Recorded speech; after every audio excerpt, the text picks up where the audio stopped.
Buang gipusil gamit ang marble gun. Punting sa ulo ang binuhing iring nga si Panther sa Sitio Umar, Barangay Sinuda, Kitaw-Taw, Bukidnon. Daling gidala sa tag-iya ang samdang iring sa Davao Emergency Veterinary Hospital sa Davao City aron maoperahan.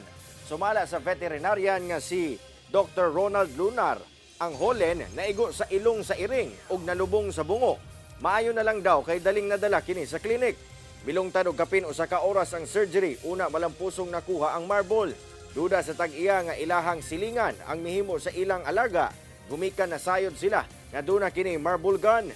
Sa karon ana na sa luwas nga kahimtang ang iring. Desididong magreklamo ang tag-iya sa mong iring. Wala na niluwat og pahayag ang tag-iya sa iring. Ginasulayan pasab og kuha ang bahin sa giingong silingan nga gidudahan nga mihimo sa pagdagmal sa iring. Ang animal cruelty o ang pagdagmal sa mga hayop o unsa pang pagpanakit sa mga alagang hayop gikonsiderang krimen.